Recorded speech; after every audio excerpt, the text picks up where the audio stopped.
healthy and still motivated.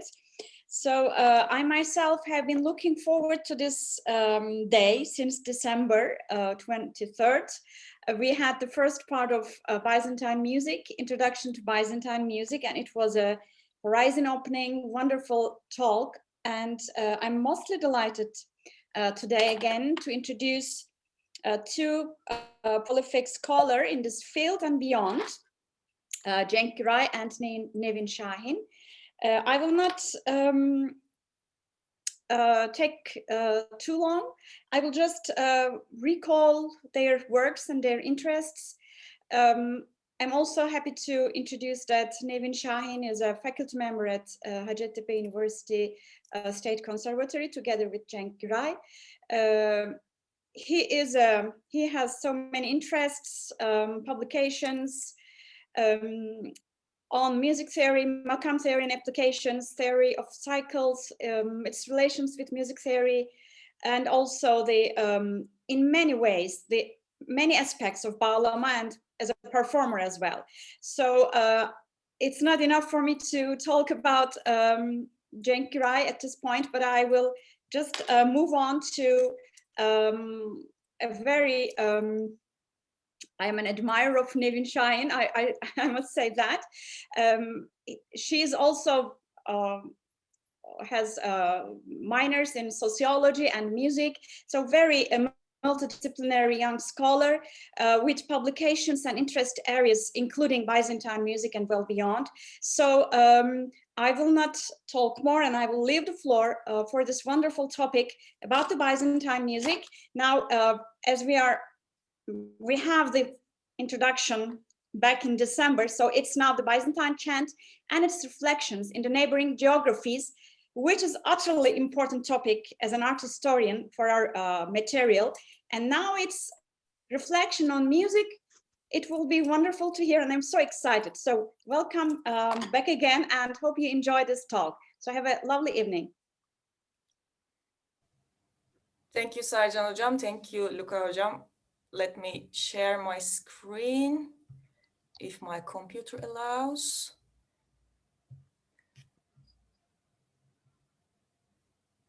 So I hope you're seeing the presentation now. As Sercan already mentioned, we were together 6 months ago talking about the basics, let's say, of Byzantine music. Today we will continue with its reflections in the neighboring geographies. But as a reference to our previous talk, let me shortly remind you about what Byzantine music was about. Up to date, we have many written sources on the Byzantine chant, basically the religious music traditions of the Byzantine Empire, and the performance continues in certain churches, certain Orthodox churches. It has a certain musical style rising upon a modal structure which includes 8 modes and which also includes the drone vocals. So it's a vocal music. We hear more than 1 voices due to the drones going behind. And let me really quickly show an example from Cappella Romana, which performed back in 2013 at Stanford University on their project of how the Byzantine chant sounded back in Byzantine times in Hagia Sophia with the studies in acoustics. So let's quickly hear them, and then we will continue with the south and east of Byzantine Empire's music traditions. Cenk Hoca will explain different churches, mainly in the south and east of Istanbul, and I will continue with other churches on the west and north of Istanbul.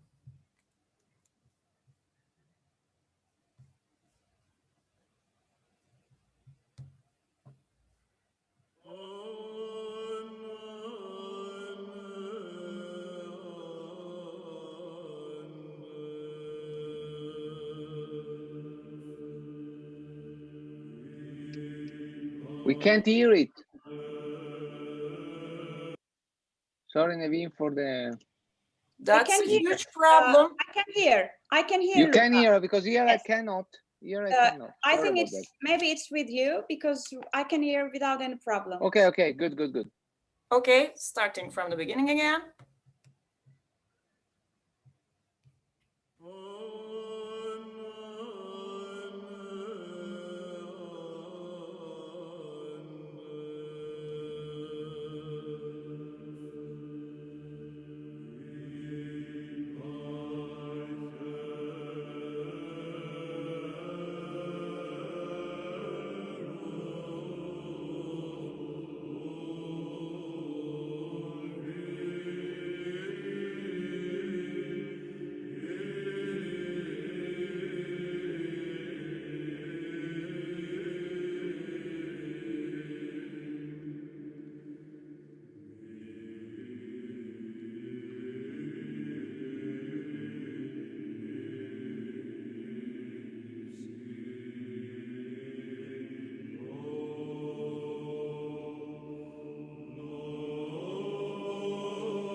So I'm giving the word now to Cenk Hoca, and he will talk about the Nestorian, Syrian, Armenian churches and their music in connection with Byzantine chant.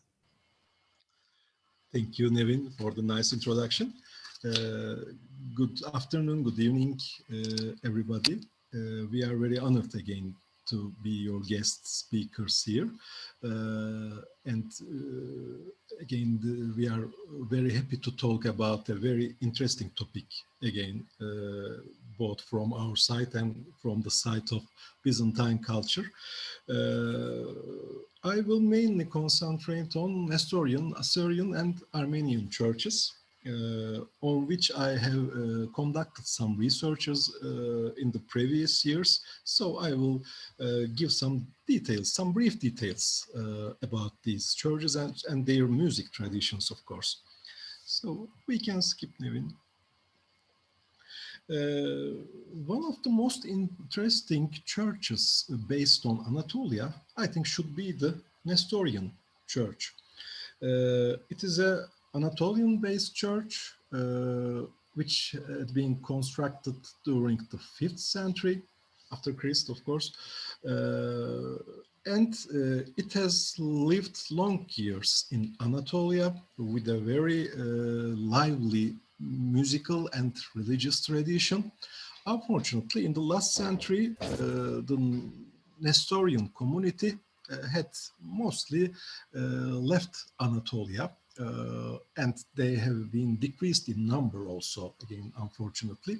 There are some Nestorians in Iraq and Syria, and some in Middle Asia, in Kazakhstan, and they are still continuing their rituals on that sense. Who was Nestorius? As you know, he was the Archbishop of Constantinople between 428 and 451. And he had some, in fact, marginal ideas at that period. In fact, they were not so marginal when the Anatolian religions, history of Anatolian religions are considered. But for that state of Christian philosophy, his thoughts were a bit different from the general ideas, especially in the sense of evaluating the natures of Christ, natures of Jesus Christ. Mostly his ideas were relying on the ancient Greek Stoicism, and thus he identifies the nature of Jesus Christ with a duality engaged into two distinctly separated parts that can be defined as God and human, and they are separate. what makes Jesus Christ? The God is the words of God, is the wisdom-based words of God that has been transferred to him. And before that, he was the human. And after transferring these thoughts, he is a human, and he was that as a human. That was his main ideas. And this classifies his thought into the two-nature description of Jesus Christ, and thus differentiated him and his church from the other churches. And he, of course, based on this thought, he connected Jesus Christ with the Logos and the cosmic law and transferred to himself by the Holy Spirit. Therefore, he said that Christ should possess two natures, one being the God-based nature during his prophetic action and human-based nature after transferring this Logos. We can skip Nevin. As a result, he was condemned and deposed from his see of being the Archbishop of Constantinople by the Council of Ephesus, the Third Ecumenical Council in 431. His ideas were still effective over a wide variety of philosophical and religious systems with the effect of Nestorianism. So Nestorianism did not solely affect on its own church, but it had affected other churches or other Christianity beliefs, and after that this thought had also affected some Islamic philosophical ideas too. This philosophy has been transferred in the Turkic world and the Khorasan geography by the effect of Maniism, and in the Anatolian and Balkan geographies by the effects of Polycanism and Bogomilism.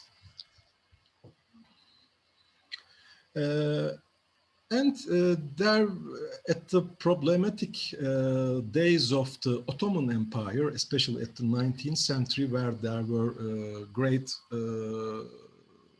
political discourses and problems and wars between different, unfortunately, ethnic identities, Nestorians who were Kurdish in their identity had stayed in the center of these problems, of these political and social turbulences, and they unfortunately nearly almost lost their cultural integrity.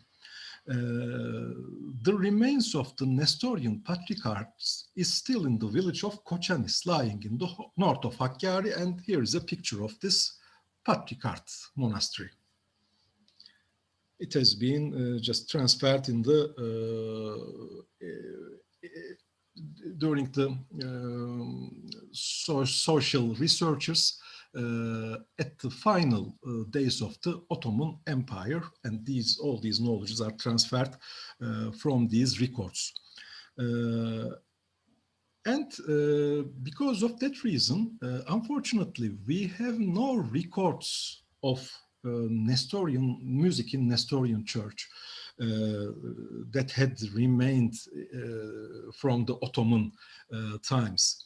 But in some compilations during the 20th century, in the nearby regions of this church, for example, from Pianis region and some other villages around, there has been very interesting recordings that has been reflected some religious music. Of course, most of them are Islamic based, but they were carrying a very similar characteristic to the Byzantine chant traditions at the neighboring geographies, just like the Syrian church or the Kaldani church.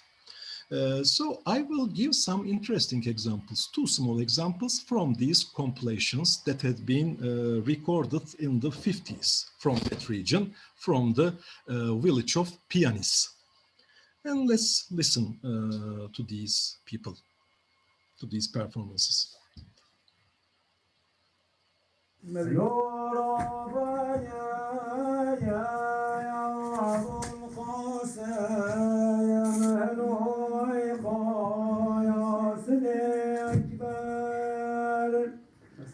ذي فخر يا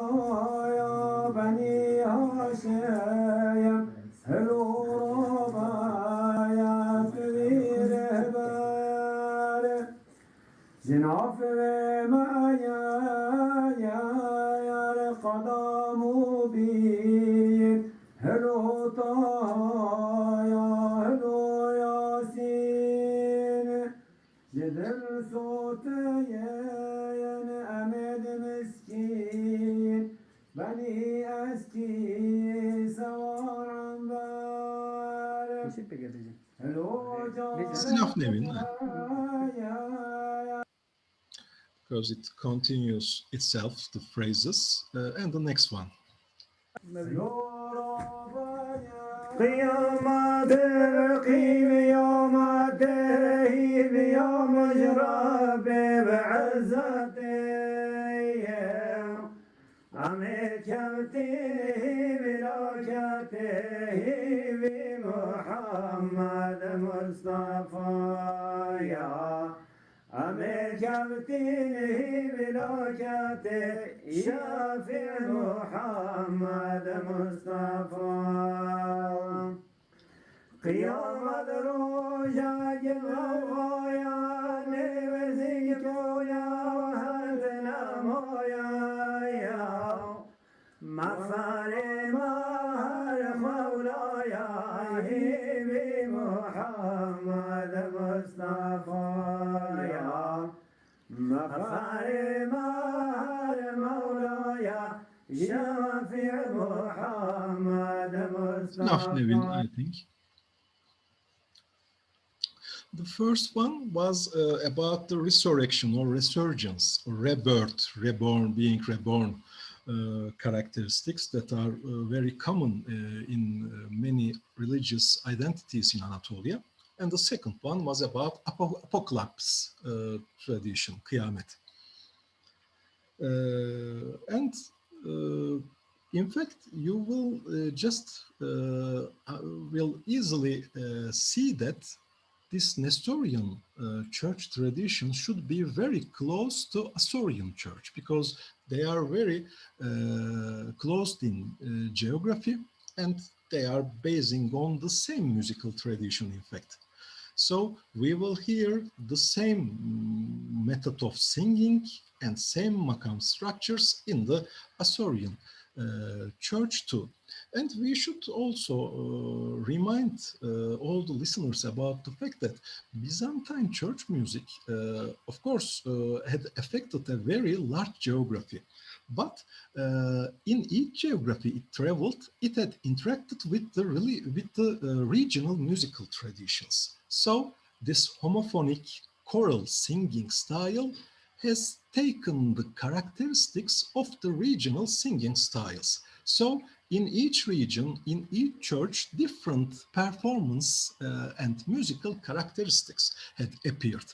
And this makes Byzantine chant a very multicultural aspect, in fact.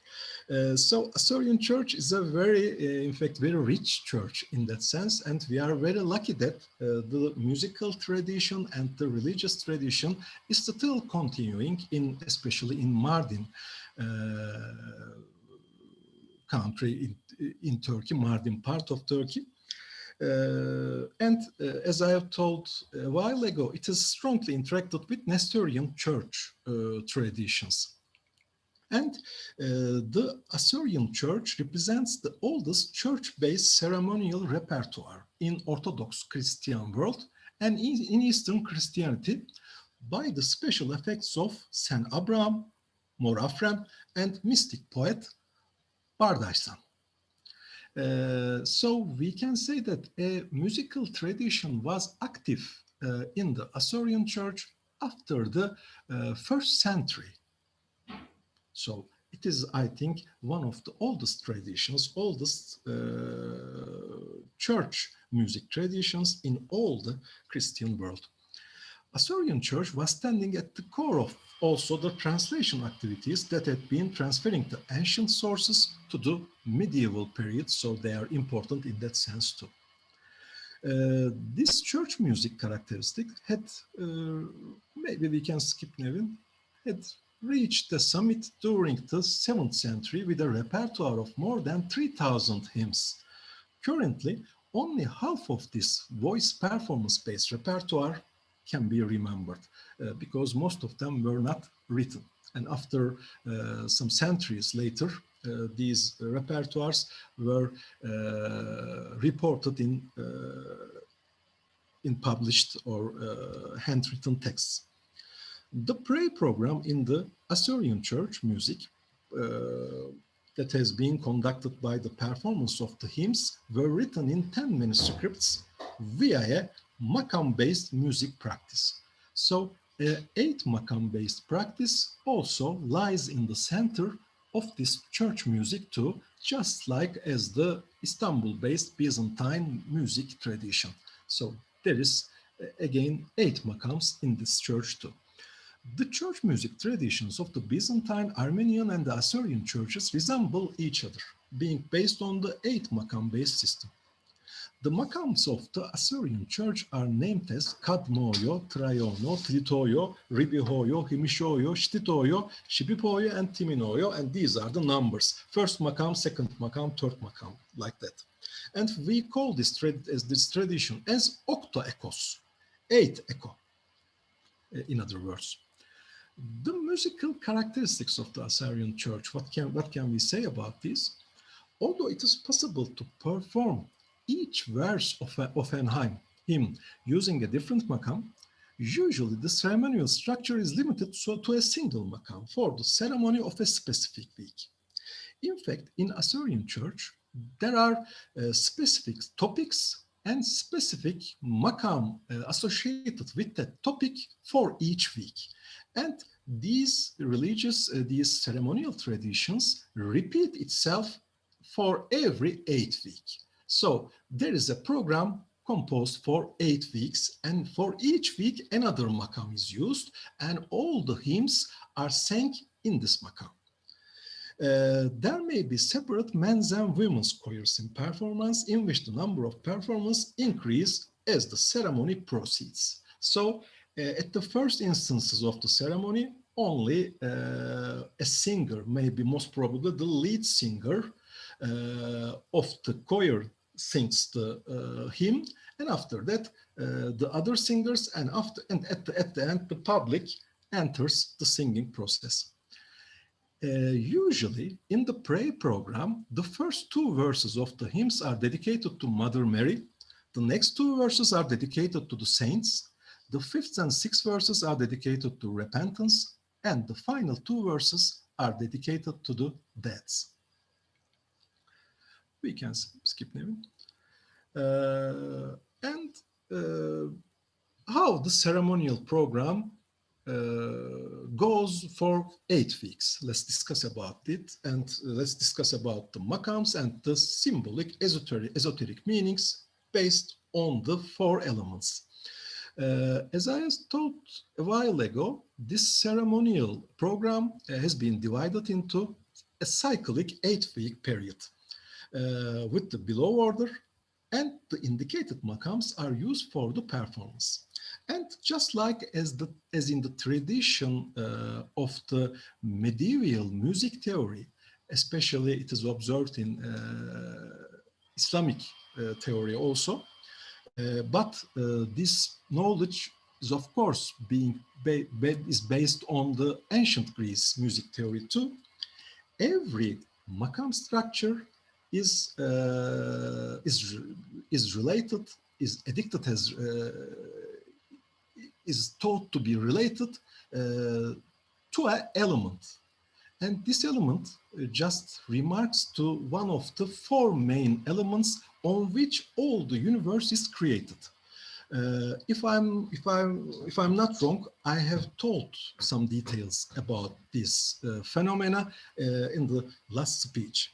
What were these 4 main elements? Water, fire, air, and ground, soil.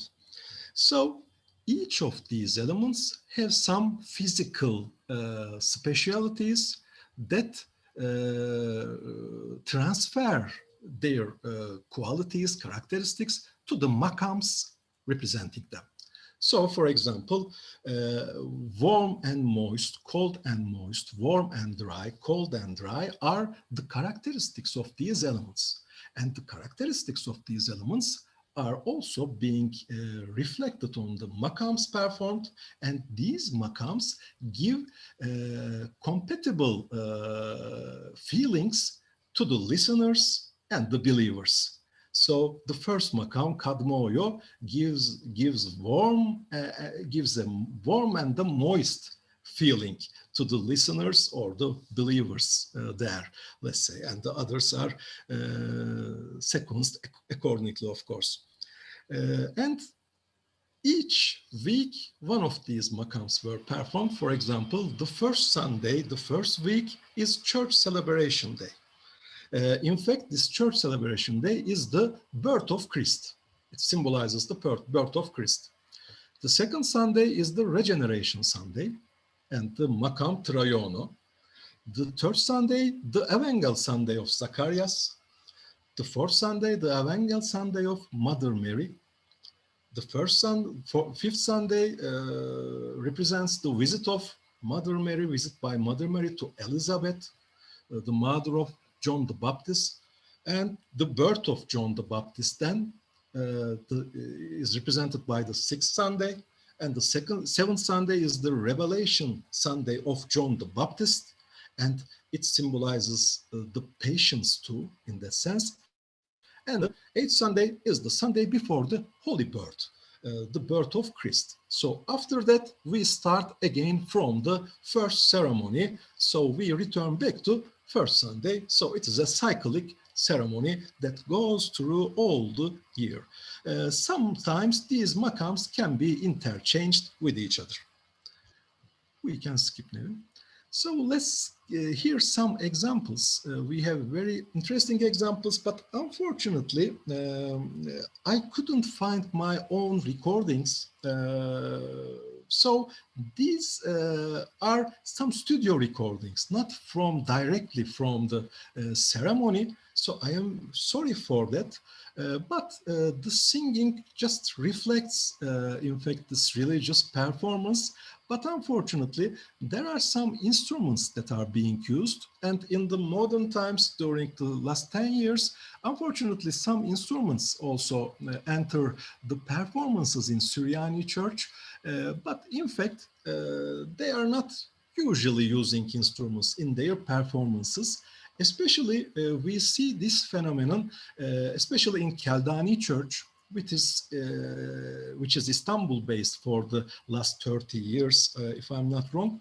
And there are some, for example, some Western instruments are also being used. I'm saying it unfortunately because it is not reflecting the tradition. The old tradition only contains voice performance. So let's listen to this example.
It's enough, Nevin. So I'm just giving some small examples to use the time efficiently. Sorry for that, but I will, of course, send the presentation so you can listen all of these recordings according to your own wishes. And the first one was both being used for the ceremony of the birth of Christ and the ceremony of Mother Mary's visit to Elizabeth. So it was being used for both ceremonies, if I'm not wrong, the first and the fifth weeks. And another one, another makam, in fact, Buselik makam, performed for the reminiscence of martyrs and the resurrection of Jesus. So for the memory of martyrs and the resurrection of Jesus Christ. So let's listen to it.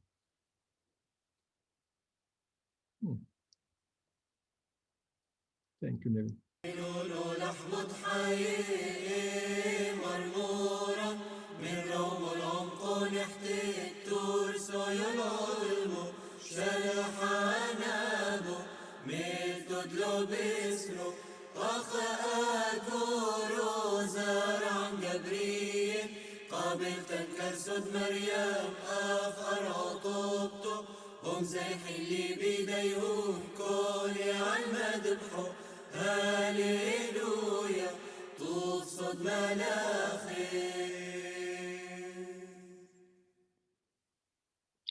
Thank you, Nevin.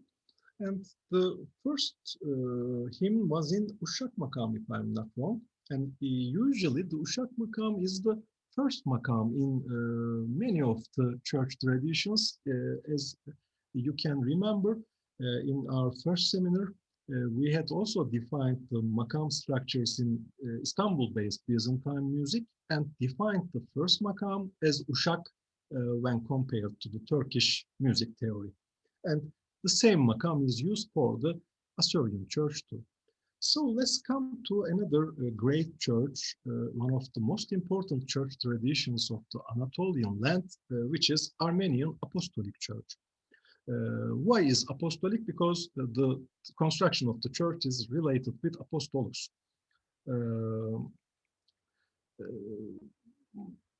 They are one of the oldest representatives of makam-based music in Anatolia and particularly in Istanbul.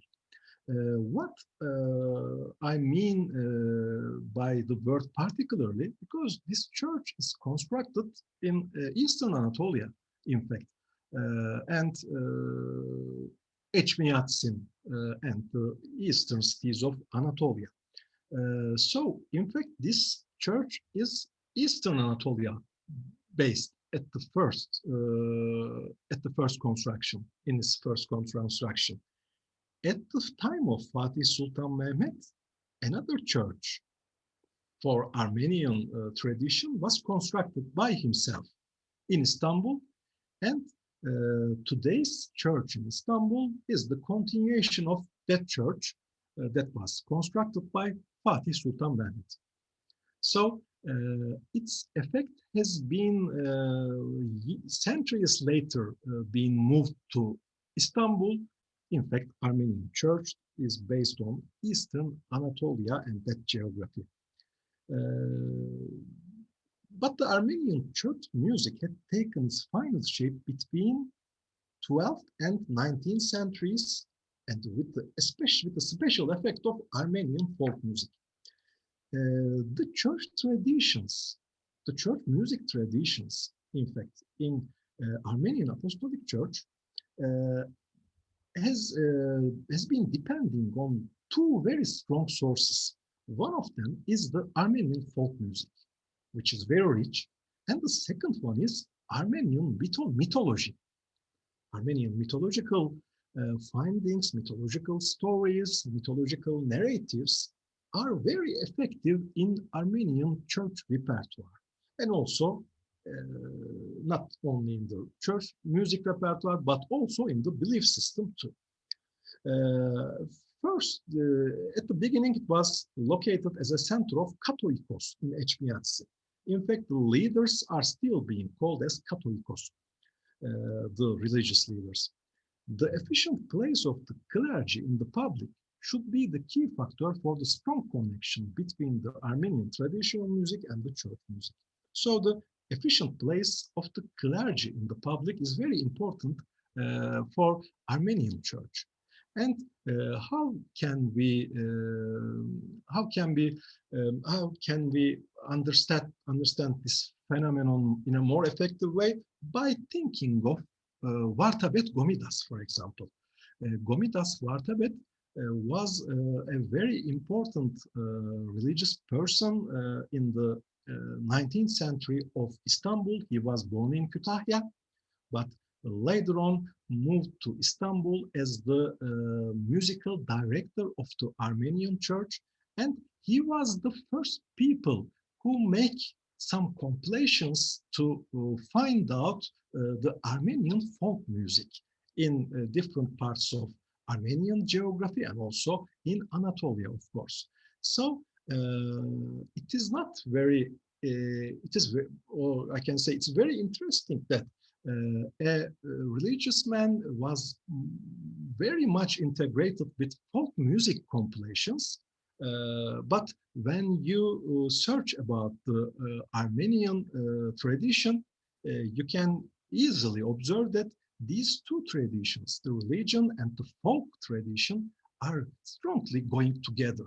So because of that, it is very normal that this important musician Gomidas had also been interacted with the folk music researchers too. In fact, he may be evaluated as the first musicologist in Ottoman times Turkey too.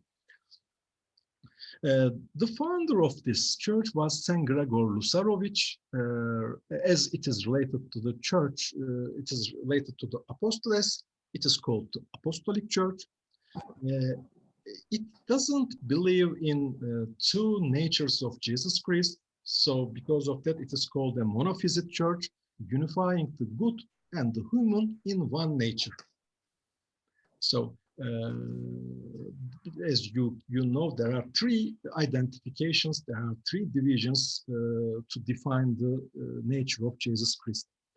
And this is a monophysite church. Had been developed through Catholicos centers like Akdamar, Kilikya, Beirut, and Antillas, Beirut or Antillas, the ancient name, Istanbul and Jerusalem. So some other Catholicos centers were developed in these geographies too. So the church had increased its effect through these geographies. And it has affected the Paulicans, Bogomils, and Catars. As you can remember again, I have given one examples from the medieval European folk songs that can be related to these Catars in our last speech from France.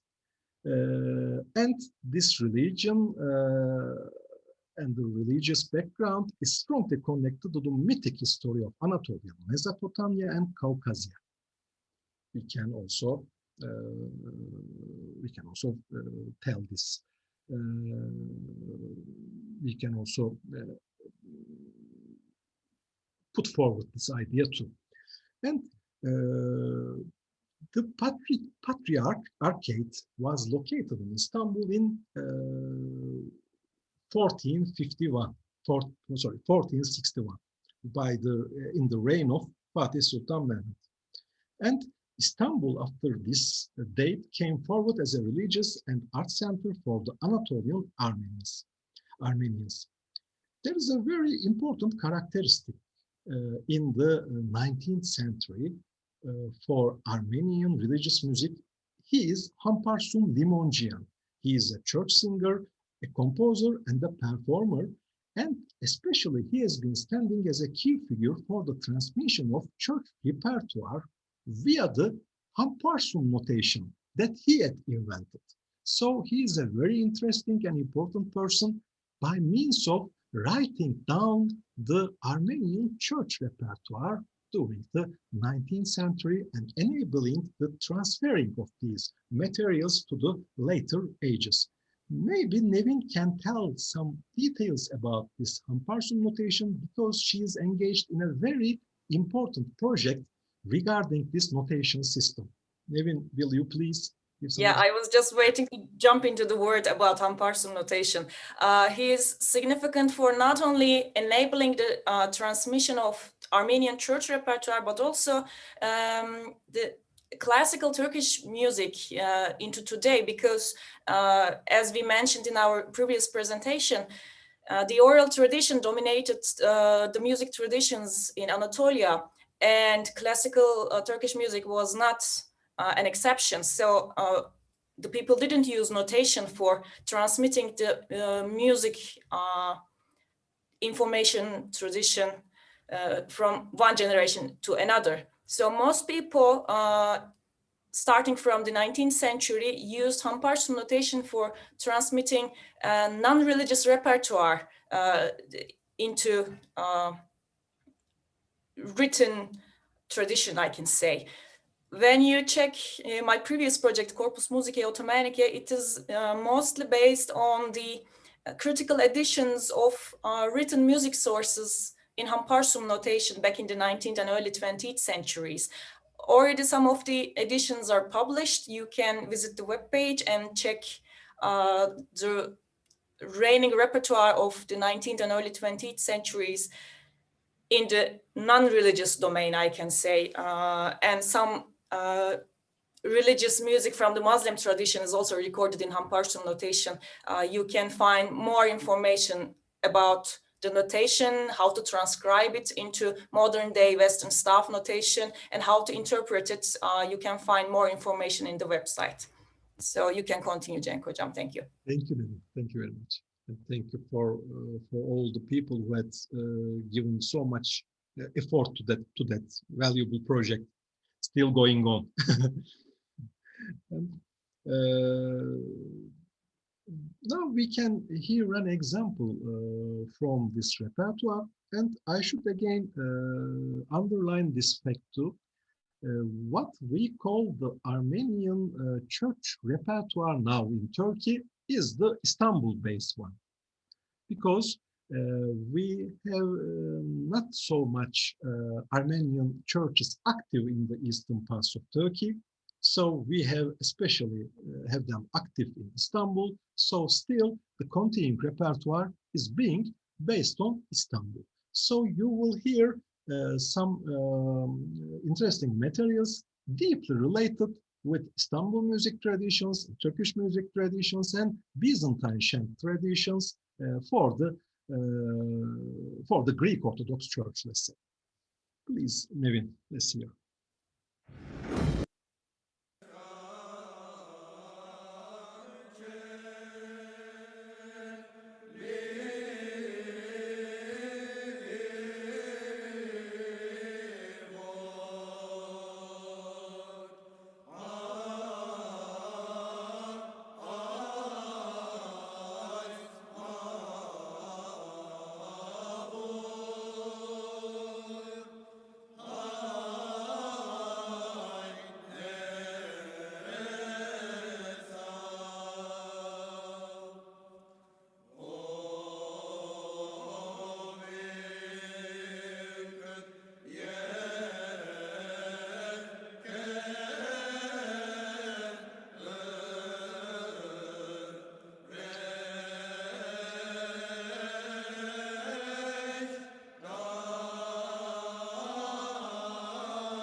It's enough, Nevin'cim.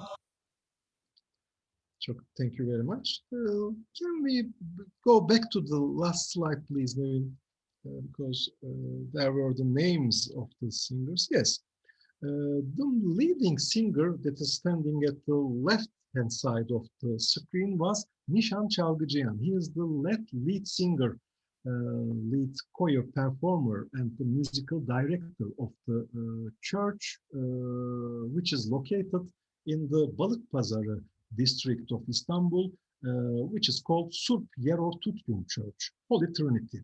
And I have also made many recordings from them. And this Nişan Çalgıcıyan, he is still in good health. So he is just a very strong transmitter of this repertoire to our age. We are very lucky to have him, Nişan Çalgıcıyan. And there is a very young performer too, Murat İşlinalça, and he is a very nice young performer that I think hopefully will transmit this repertoire to the later ages. So it is much it's much strongly affected by the Istanbul music repertoire.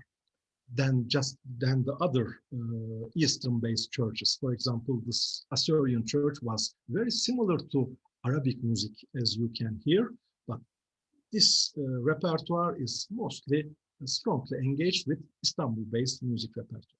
We can skip now. So what are the makam structures? First of all, I should start with the fact that the Armenian church, again, uses an 8 makam-based repertoire. What are these? Heftkah, which is not so common in Turkish music, by the way, only has been underlined only in one source, if I'm not wrong. Again, at the 18th century source should be, and most probably Tamburi Küçük Artin. He is also an Armenian theorist, so Heftkah can only be pronounced in that source. And the other makam structures are used very closely to Ottoman classical music and Byzantine church repertoire. Segah, Hüseyni, Acem, Hicaz, Sabah, Isfahan, and Uşak. So we can count the 8 makams like that. The hymns are named as Sharagan. And these Sharagan songs or hymns can be identified among the most important musical examples of the Armenian church. They have a special form too. These hymns are found in the manuscripts called Sharagnus. These hymns are sung in a compatible makam with the day of the ceremony, just like the Assyrian tradition. A makam is selected for the ceremony and for the day, and all the hymns are sang using the same makam. So these hymns, according to the on which day they are performed, can be sang in different makams. So you select the makam that day and sing all of these hymns in the same makam. We can skip. And another important form is called badarak.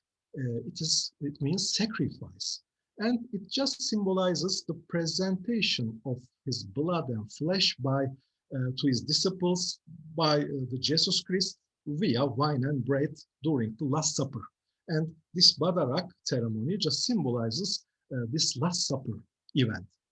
And the verse and lyrics are in Armenian, and this is a very important ceremony, and only some special melodies can be used in this performance. And these melodies are collected in the heading of Mayır Yeganak, which means main melody.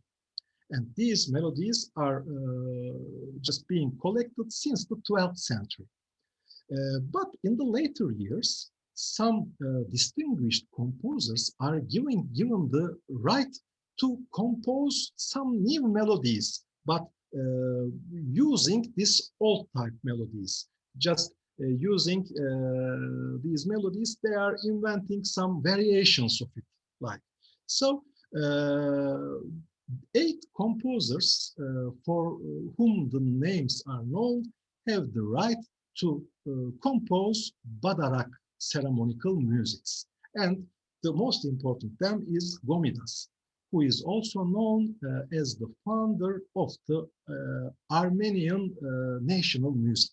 He's a very important composer for Armenians, but also, of course, he is Anatolian, in fact, from Kütahya in Istanbul. And the other composers, Yegmalyan, Çulhayan, Çilingiryan, Bartevyan, Manaysan, Atmacıyan, and Horenyan. And Gomidas, who had lived nearly in the 19th century, also composed some polyphonical music on these simple melodies and carried the Armenian church music to a polyphonical scene. And now in Armenia, some of the performances are being based on some polyphonical compositions. Let's hear a small example for Gomidas music with his badarak.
Ne yaptı Nevin hocam?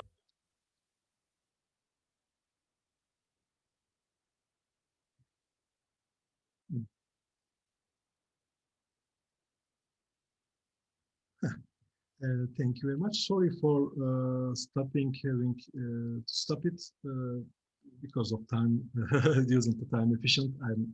We are just trying to make you familiar with small examples.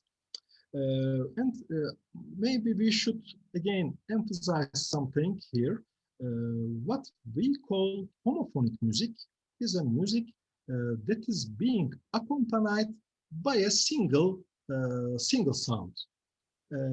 Especially you can remember the examples of Byzantine Chant, and there is a voice goes straight like that, and the melody is going in parallel with this accompanying sound. So this is what we call homophonic music, and sometimes this accompanying sound may be some small melodies too. But when the number of accompanying sounds increase and their shape changes, so we go to a more polyphonical side. So after 20th century, especially Armenian composers composed some polyphonical church music examples too, but they are mainly based on these traditional church tunes. We should again emphasize it. They are being inspired by these old melodies. There are mainly 7 prayer programs in the ceremonial system of the Armenian church. This is a regular program. Evening, morning, sunrise, meal, late afternoon, calmness, and resting ceremony. These hymns in these programs, the hymns in these programs can be sung in a compatible makam with the symbolic importance of the carrying the symbolic importance of the ceremonial day. Solo and choir performances can be made during the ceremonies. The choir can both make homophonic accompaniment to the soloist and can give choir-based answers to it. We can skip the image. And as I have told a while ago, this is a homophony-based makam music tradition. Polyphony entered the Armenian church music with the effect of omidas, and especially used in special ceremonies like these ceremonies are special ceremonies, and these are not included in the regular daily ceremonies. So for these ceremonies, at the moment, there may be some polyphonical compositions also may be used. But some of the churches, like the Istanbul church, still uses the old melodies too. So what are these important ceremonies? The birth of Christ, Surp Dizinund, the resurrection of Jesus, Surp Zadik, Easter Day, Vartavar Verapopum, the transfiguration of Christ. The Christ is entering another identity. Surp Asvat Zatsin, Asvat Zatsin, sorry, the resurrection of Mother Mary, and this is deeply integrated with the traditions of Dionysos and Kybele, which emphasizes the mythological side of Armenian belief system, just as the transfiguration of Christ. This may be also sensed in different mythological sources too. And the final one, Kachveras, cross. So these are the important ceremonies dedicated to important days or events. Let's skip Nevin hocam. And here are 2 final examples from a CD that we used our own recordings again, thanks to Surp Yeror Tutun Church that had supported us, but this recording was maybe 15 years ago, I think, or something like that. And it was published in a CD called The Relation of Belief and Music in Anatolia. And there were many different examples from different religious traditions. And the Armenian church was very important in the CD. So again, we are listening from the same choir, Surp Yeror Tutun choir, by the direction of Nishan Çalgıcıyan. And this hymn is about the resurrection of Jesus Christ, Aysor Haryal.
Thank you, Nevin Hocam. This was all for this.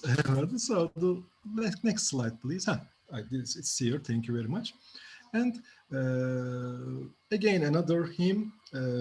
By the way, both of these hymns have been dedicated to Hamparsun Limongian.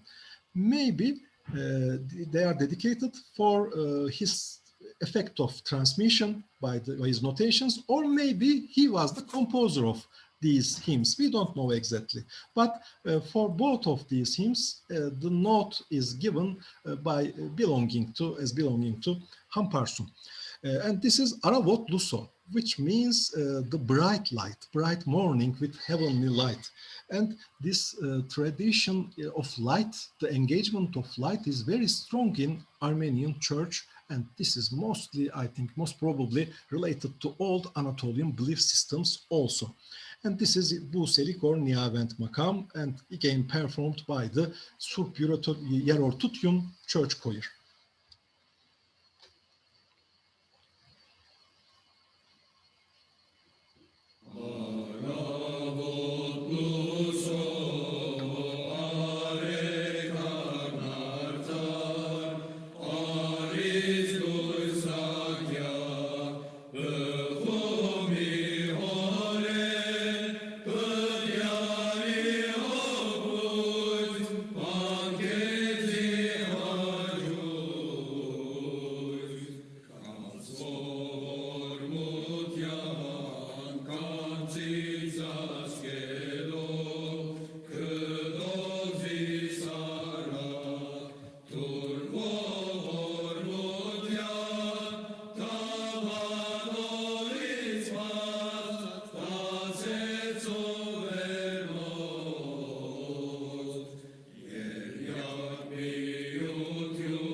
Thank you, Nevin Hocam. Thank you, Hocam. I guess we can continue with the Western. Yes, thank you very much, Nevin Hocam. Sorry for I maybe talked a bit longer than we have expected. Sorry for that. So the word is yours. Thank you very much. Thank you. So we covered the southern and eastern parts of the Byzantine chant, Istanbul-based Byzantine chant. Now let's continue with the western and northern geographies in relation with Byzantine chant. I will first start with the Cypriot church, which can be taken into consideration together with the Greek church as well. It is among the oldest Eastern Orthodox autocephalous churches, which means it is in political sense independent from the ecumenical patriarchate. The Church of Cyprus has a claim of being independent from the very beginning, but there are some ambiguous connections to the Church of Antioch, which was mentioned earlier in our presentation. We cannot confirm that because the lack of sources. It was recognized as autocephalous at the Council of Ephesus in the 5th century, so it's quite an old church. During the Ottoman period and in the aftermath, the Orthodox Church of Cyprus was politicized, but I won't go into detail due to time concerns. I will just mention that they took Byzantine music as Hellenic cultural heritage, despite the discussions of nationalization and Europeanization in the 20th centuries, which affected many other Eastern Orthodox churches in the sense of polyphony, I can say. Together with the Greek church, the Byzantine chant of Cyprus and Greece was inscribed in the representative list of the intangible cultural heritage of humanity, a very important list of UNESCO in 2019. And there was a short documentary prepared by the Cyprus National Commission for UNESCO a year before in 2018. Let me show this short documentary. It lasts around 8 minutes, and after that we will continue going northbound.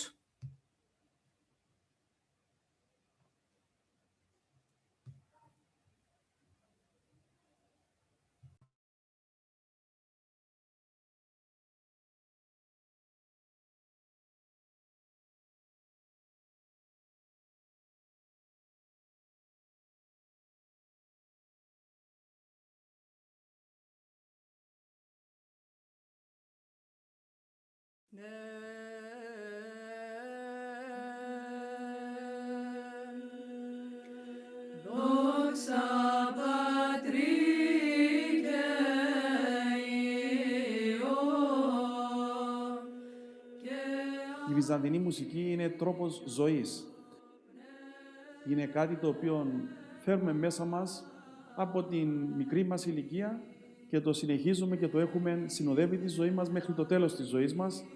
Και μέσα στην Εκκλησία χρησιμοποιούμε απαραίτητος αυτή τη μουσική, αυτόν τον πλούτο, ο οποίος διατηρείται εδώ και 2.000 χρόνια.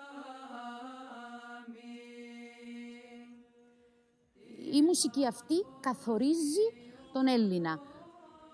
Διαποτίζει την κάθε έκφανση της ζωής του, της καθημερινότητάς του, της εθιμικής ζωής, της μουσικής του παράδοσης, της λογοτεχνίας, της ποίησης. Η μουσική είναι μια τέχνη που παραδίδεται με την προφορική παράδοση. Ακούει ο μαθητής τον δάσκαλο και μεταφέρει στη συνέχεια αυτό που έμαθε. Και αυτός στη συνέχεια θα μεταφέρει στον μαθητή του και ούτω καθεξής. Αυτή η σχέση δασκάλου-μαθητή, η οποία μας τηρείται από πολύ παλαιά, αυτή προσπαθούμε να διατηρήσουμε μέχρι σήμερα, η οποία δεν είναι καμία άλλη, δηλαδή η σχέση δασκάλου-μαθητή, δεν είναι καμία άλλη από αυτήν την αγαπητική σχέση που έχει ένας αδερφός προς αδερφό ή ένας πατέρας προς το παιδί του. Έκαναμε παρέα, είμαστε φίλοι. Μετά μου είπε να σου κάνω 1-2 μαθήματα να δω τι ξέρεις.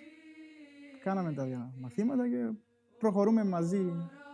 Χοροδίες, εκδηλώσεις. Και έτσι έχουμε αυτήν την διατήρηση της παραδόσεως από γενιά σε γενιά, της προφορικής παραδόσεως, η οποία συνοδεύεται φυσικά και από γραπτά κείμενα, τα μουσικά κείμενα τα οποία υπάρχουν και στα οποία βασίζεται και η προφορική παράδοση.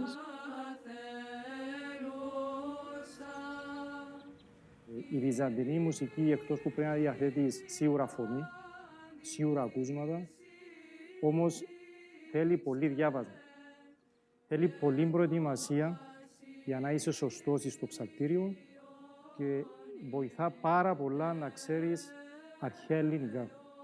Δεν μπορεί να αποδώσεις ένα κείμενο στη βυζαντινή μουσική εάν δεν ξέρεις τι λέγει το συγκεκριμένο το κείμενο. Για να μάθει κάποιον να ψάλει πρέπει να έχει ακούσματα πρώτον, κάποιον καλόν δάσκαλο, γιατί είναι ακουστική τέχνη. Όπως και τα παραδοσιακά τραγούδια και όλα πρέπει να έχουν ακούσματα, να έχει ακούσματα κάποιος. Το πρώτο είναι τα σωστά ακούσματα από έναν καλό ψάρτη. Αυτό παίζει σημαντικό ρόλο, αλλά και για να γίνεις καταρτισμένος καλά πρέπει να μάθεις και τη μουσική, η οποία θέλει τουλάχιστον χρόνια. Βασικά από μικρός πήγαινα, έλεγα το πιστεύω και ο πάτερ ήμουν στην εκκλησία. Μια ημέρα με έπιασε ο πάτερ, με πήρε σε δάσκαλο να μάθω βυζαντινή μουσική γιατί έβλεπε ότι μου άρεσε. Ενώ ο πατέρας μου είχε φέρει ένα δάσκαλο για να με μάθει μπουζούκι τη μια εβδομάδα, μου έκανε ένα μάθημα αυτός ο δάσκαλος, δεν μου άρεσε και την επόμενη εβδομάδα πήγα στο ψαλτήρι για πρώτη φορά στις 16 Ιουλίου το 1993 και από τότε δεν έφυγα ποτέ. Δόξα τω Θεώ, έχουμε μαθητές όλων των ηλικιών. Από παιδιά του Δημοτικού ξεκινούμε συνήθως από την ηλικία των 8 με 9 ετών και έχουμε και μέχρι και ενήλικες άνθρωπους 60 και 70 χρόνων που επιθυμούν να μάθουν.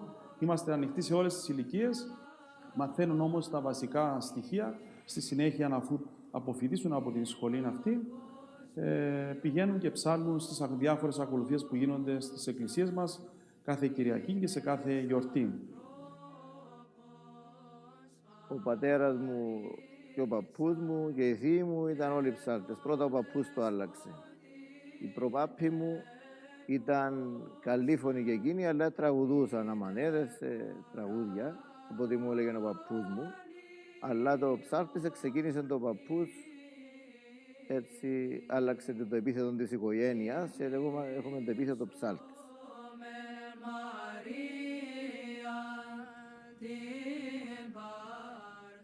Είναι σημαντικό να πούμε ότι σε δύσκολες περιόδους του λαού μας, του έθνους μας, η μουσική παραγωγή ήταν μόνο η βυζαντινή μουσική που γραφόταν. Αυτό και μόνο νομίζω λέει πάρα πολλά πράγματα. Κατά την περίοδο της τουρκοκρατίας, παραδείγματος χάρη, 400 χρόνια, η πιο σπουδαία μουσική παραγωγή ήταν η βυζαντινή μουσική που γραφόταν από τους μελοποιούς της τότε εποχής.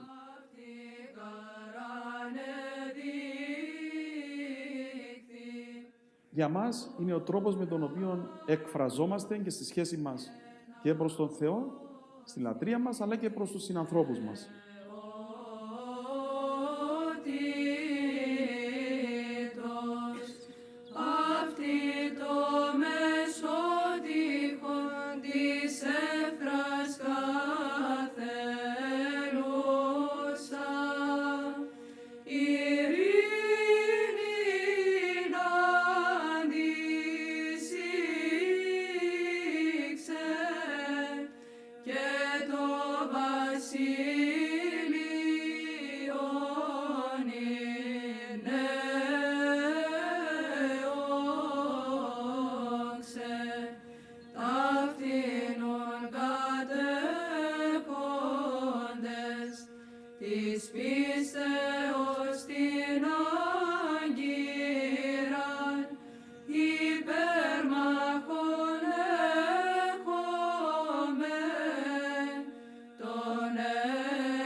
So this documentary shortly reminded us of the millennial history of Byzantine chant, as well as the opportunity to listen to women singing Byzantine chant as well, which is, of course, not common in the church.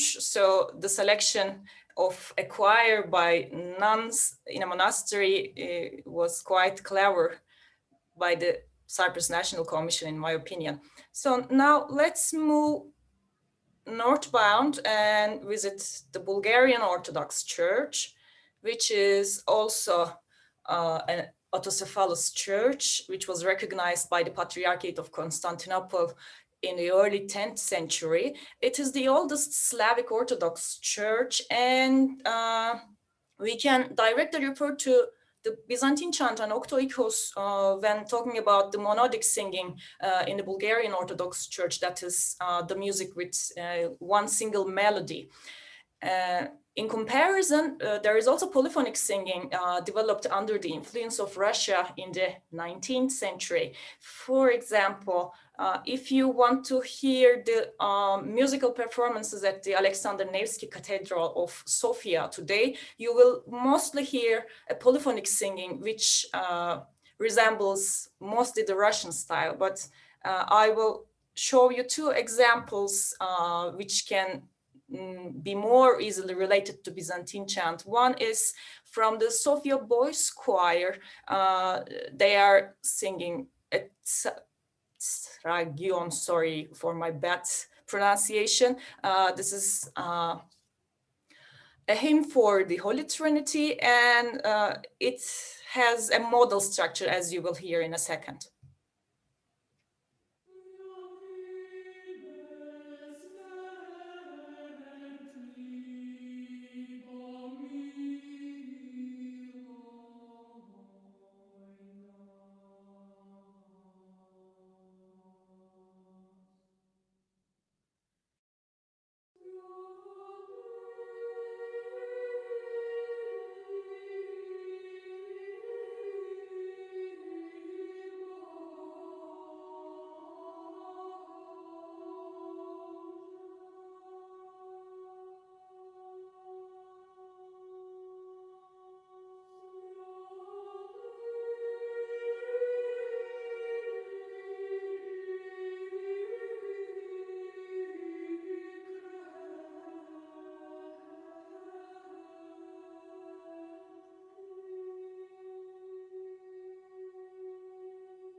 Sorry for cutting this music short. We are running out of time, so I need to continue really quickly. Another example is from the chamber music ensemble Jan Kukuzel, the angel-voiced one, who is actually one of the founding fathers of Byzantine chant. Let's hear another short example.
Sorry for cutting this one short either. I will go a little bit more northern bound, and we will continue with the Russian Orthodox Church. This one is actually the latest churches in our presentation. It was established as late as in the 10th century, and it was only recognized as an autocephalous church in as late as the 16th century. I need to mention one specific chanting style belonging to the Russian Orthodox Church, which is named as Znamenny chant. This was directly influenced by the Byzantine chant. It also resembles the Byzantine chant with the notation system they use. They are named znamenny neumes.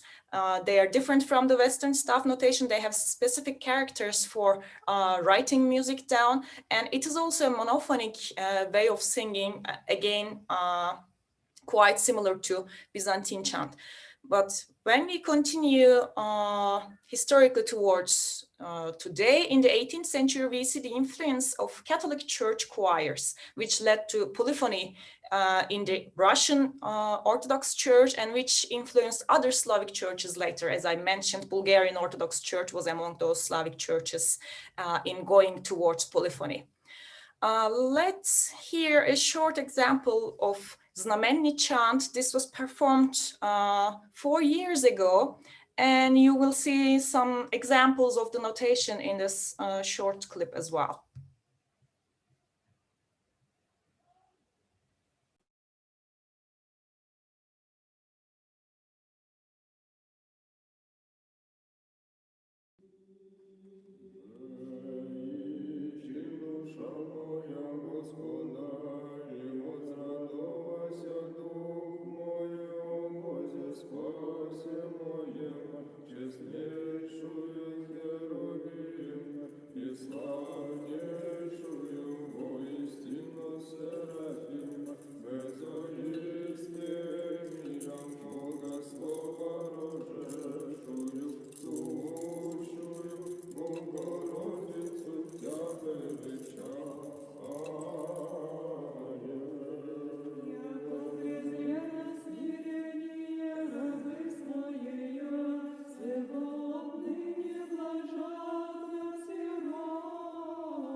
What was significant in this Znamenny chant example was men and women singing together. This wasn't part of the tradition in the earlier times when Znamenny chant occurred, but today, since the tradition is slowly being forgotten, the people who know how to sing Znamenny chant are encouraged to sing no matter in which gender they are. And I also need to mention that we don't hear the drones in Znamenny chant different from Byzantine chant. Keep this in mind. We will come back to this point in the last example. Now I'm continuing with the polyphonic examples. As I mentioned before, the Catholic choir singing affected the Slavic churches, starting from the Russian Orthodox Church. And in today's performances, what you will hear will mostly resemble the composition by Nikolai Rimsky-Korsakov in late 19th, early 20th century. This is performed by St. Petersburg Chamber Choir.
So instead of a single melody and drones in this polyphonic Russian chant, we hear an harmonic structure going on instead of one single melody. So this is quite different from what we know about Byzantine chant. But when we go even further from St. Petersburg, we go to Lake Latoda in the Finnish border, we come across Valam Monastery. This place is quite interesting because it's named as the Mount Athos of the north. This monastery was established before the 16th century. There are different claims about when it was first established, as early as 11th century and as late as 16th century. So we can definitely say that it was before the 16th century. This monastery had a unique chant which also influenced the Finnish Orthodox Church. It's not quite easy to imagine the reflections of Byzantine chant in as north as Finland, but you can see the connection here in the chants from Valam Monastery. It's unique in that it is combining the Byzantine and Znamenny elements, which I referred to earlier. As you remember, Znamenny chant doesn't have the ison, the drones in the background, but the Valam chant has those drones. And also, different from the modal structure of Byzantine chant, you will hear diatonic scales instead of modal scales. So let's hear to a short example, and this is our last example, by the way.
Sorry for cutting the music short, but we have to finish, I guess.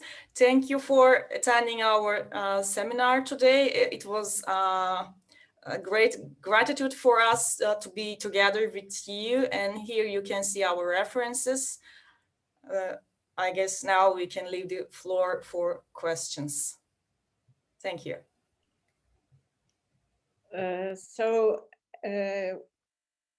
First of all, I should say I was so thrilled and speechless listening all the examples and traveling to the south and east and north and west of Constantinople and seeing all the elements combining or differing in many ways. So first of all, thank you very much on behalf of myself and also Byzantine Ankara. As Byzantine Ankara, it was very deep, enriching, again, very inspiring, and we are utterly fortunate to have you around us, such moving scholars. My deep appreciations, first of all, and it was a very, very significant reminder for all of us, especially the ones who are mainly engaged in the art historical material as visual material, imageries. Cultural memory, we always thought, plays a very crucial role, and Anatolia is a living example, the embodiment of the cultural memory, I guess, and it was the musical part of it. I will just turn to the audience, and if they have questions, I have one question, but first of all, I will just wait for the audience to have theirs, then I will ask my humble question. Thank you very much once again, dear Nevin and dear Cenk Hocam. Rica ederim. Sağ olun hocam. Welcome.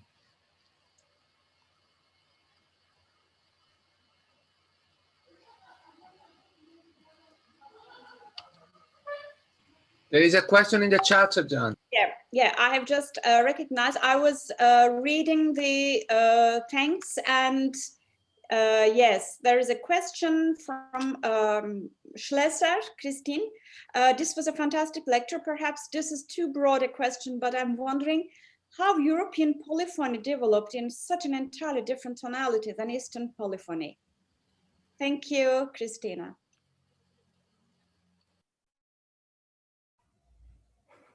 Maybe we can give the floor to Cenk Hoca at this point, because this question has its answer in a historical basis, which goes back to as early as 5th century, I guess.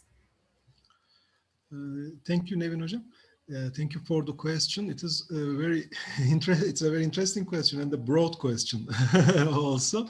But maybe we can discuss the matter in such a perspective. First of all, I should say that both theories, both the European theory and Eastern theory, depends on the same heritage of ancient Greece heritage, in fact. But what makes the difference is the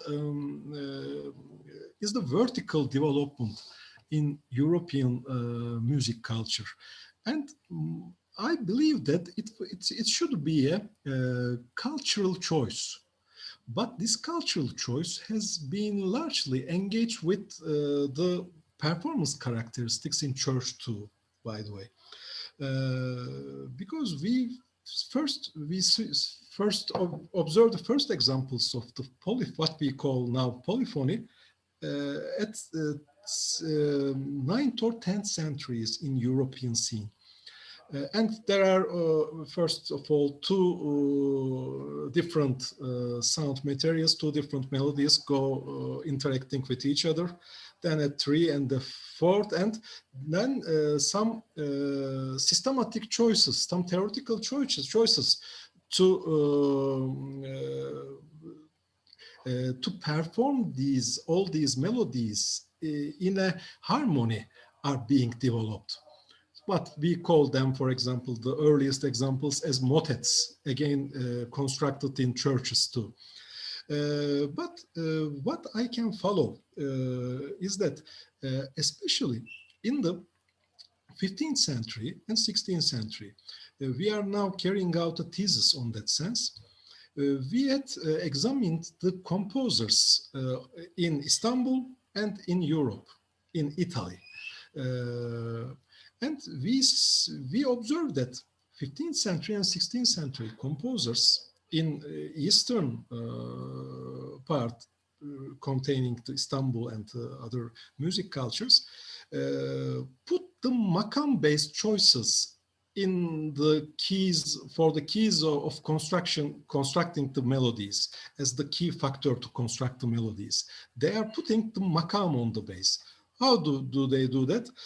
For example, they put the final sound of the makam in the base of their melodies and develop their melodies having this central sound as just imitating it as a center of a nuclei, let's say, and they are developing the melody being engaged with that central sound, and they are using the other sounds in a makam-based comprehension with respect to this sound. So they have some makam-based melodic ideas in their mind, and they are developing the future melodies within this context. But when we come to the 15th or 16th century composers, pre-Baroque composers in Europe, we see the effect of an harmony. And they create again melodies, and they can create very similar melodies to their Eastern counterparts. But they are using, for example, they are using the important sounds of the harmonics as the basis of their melodies too. So one region, one culture takes the basic sounds of the makam structure as the building sounds of their melodies, and the other culture begins to put the important sounds of their harmonics, minor or major scales, as the melody building blocks of their compositions. So after 15th century, we can see a very interesting change in that sense when we compare the ways of melodic construction. So after a while, I don't know exactly in which time instant it started, but European composers had increased the impact of vertical sound relations, and the Eastern composers emphasized the effect of lateral sound material. So this difference had built the different musical cultures until today. I can give a brief answer like that. Thank you very much. Many thanks, Cenk Hocam. I think it was very detailed and a very satisfying answer. Are there any other questions?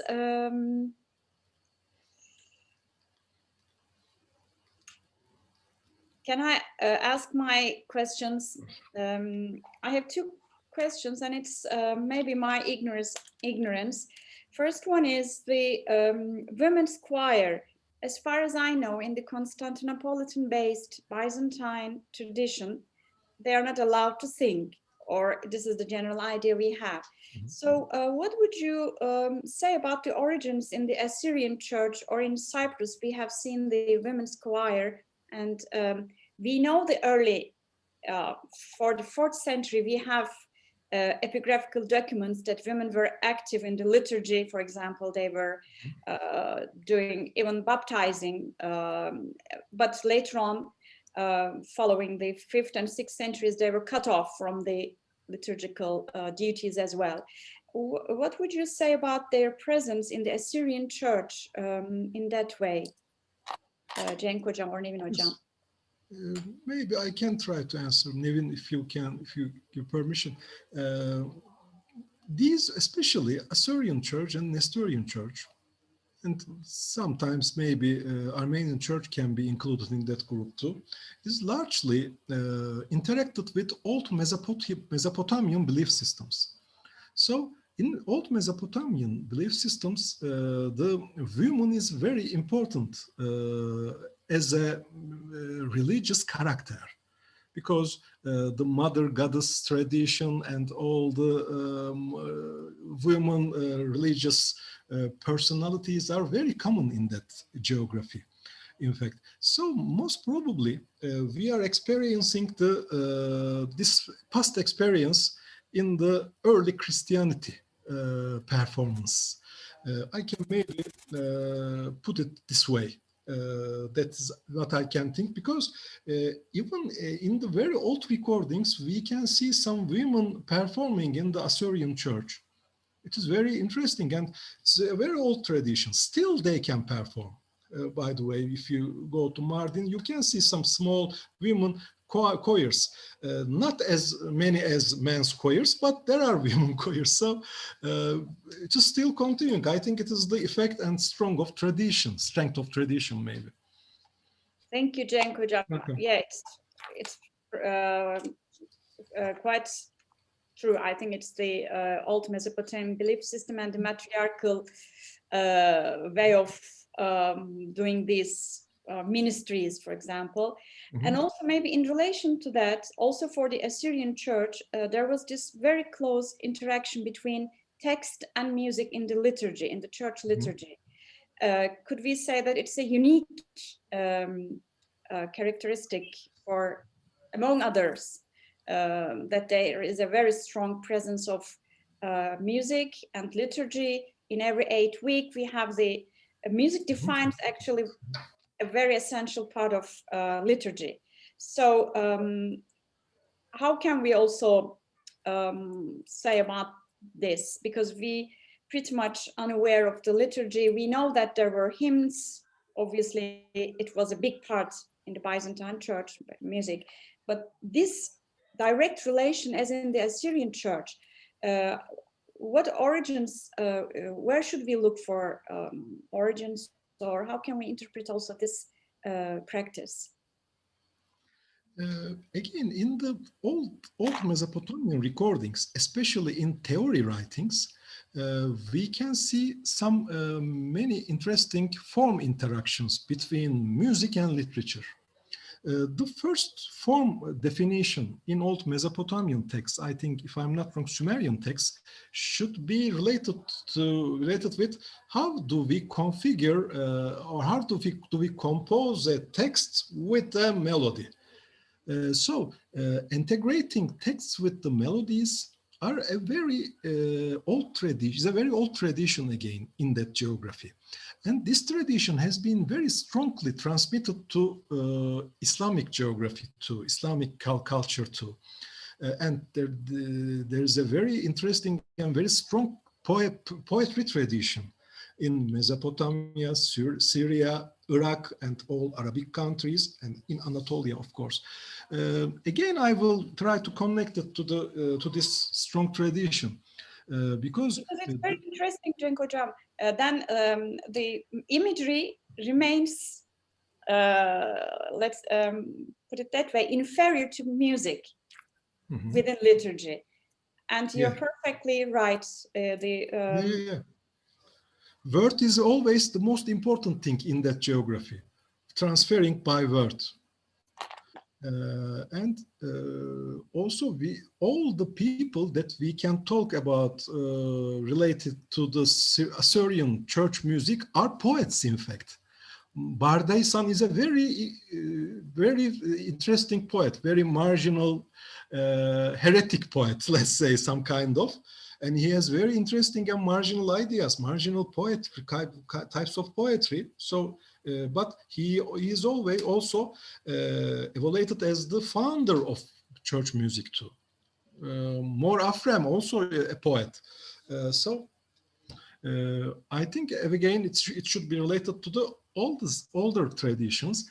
And there is also, you will know better than maybe myself, Hocam, but a Jewish effect has a very interesting contribution to that sense too.